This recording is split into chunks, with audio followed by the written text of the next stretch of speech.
So this is Amit Dutt, who has been in corporate banking for over 26 years. So Amit, tell us, where did you study or what courses did you take?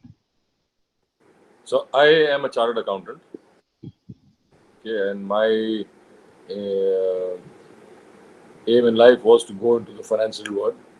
That's why I attained proficiency on the financial side, and so therefore the chartered accountant. I started my career in banking, as I said, 26 years ago, uh, Mm. in corporate banking. Initially started off as an analyst, and then moved towards relationship banking, and I've continued to be that, and I head corporate banking here. One of the biggest reason was that India, when we started off banking, when we started off our career in banking, was going in for a huge change. Bless you. Was going in for a huge change in the banking sector. That was a time when Dr. Manmohan Singh in 1992 started off privatizing banking and making banking sector far more easier for the industry. Yeah. So that's what incited me to move in towards banking. Okay. So what motivated you to choose your profession? That's why I said, India was going in for a huge change on the Mm. financial side. It was, moving towards privatization of banks. Banks were otherwise a public sector run domain, but it was moving towards private sector, and private sector it was therefore opening up. So there was new jobs coming in for the private sector side. As I said that when this sector opened up for the private sector, it was because it was going to improve the service available to a customer public sector was very tight jacketed, very slow moving, whereas the private sector Mm. was out of that it was going to bring in all the services, the qualities of banking that is there in the west the capabilities, products, different products which was there so Yeah. so India was going to improve its reach in the financial sector, and the moment private sector came in, it gave us this opportunity for these new jobs on a more, what should I say, in a platform which is going to be competitive or as good as the Western side. That's what was a big key for our motive. Mm. So how do you use technology and how do you think technology is going to impact this line of business? Uh, Technology impacting banking services. Yeah. So,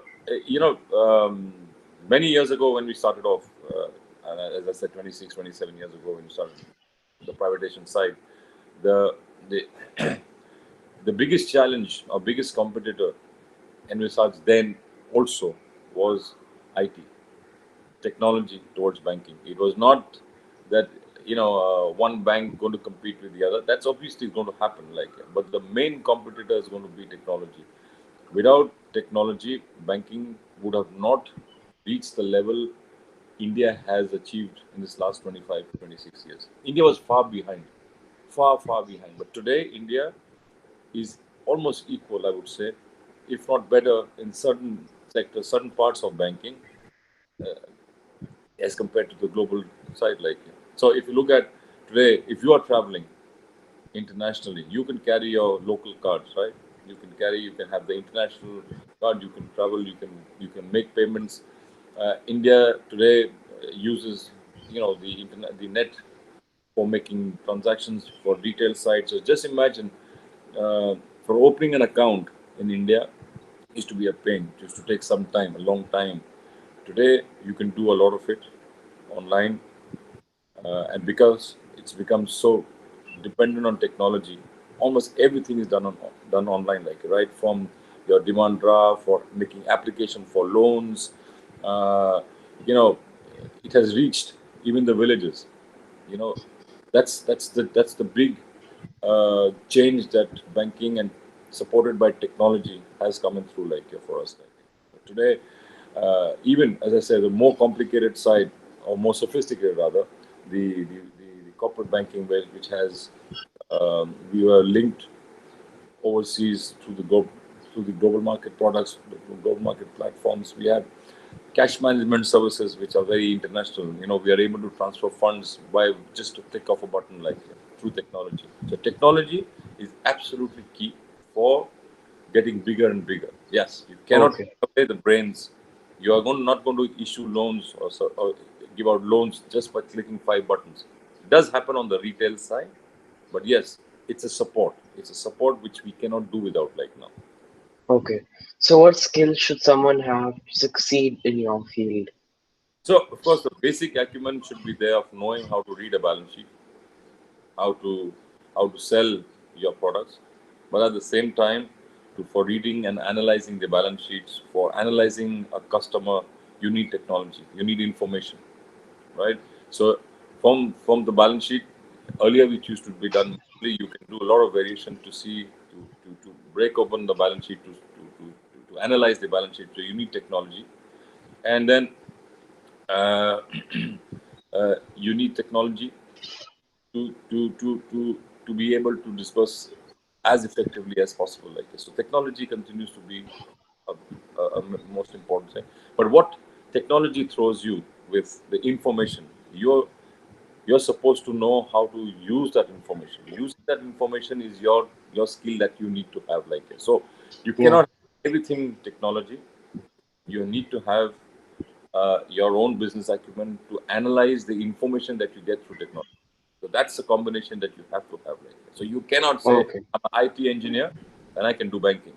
No, you cannot do that. Like that. You have to have the basic knowledge of finance and how to use technology to enhance that quality of yours. Yeah. Okay. So what guidance do you have for those students who are looking to pursue a similar career in finance? So yeah, so you need to have those, as I said, the basic degrees of you do your MBA finance or you do a chartered accountancy. That's the basic you will need to have it. Yeah. And in our times, or I would say earlier days, we would go and learn, uh, computers, Excel sheet. Now it's all there, like right. So you guys are born with technology, like so the first thing would be to have a finance degree. Mhm. Because, as I said, you need to use your brains to analyze everything like that. Okay. You and if you are certain that you want to go for finance, there are not. It's not just doing uh, business degree that you get to have, but there are a lot of courses that have come out now where you can further enhance your analytical skills like that. That's important. Yeah. Okay. So thank you, Amit. Thank you for your time.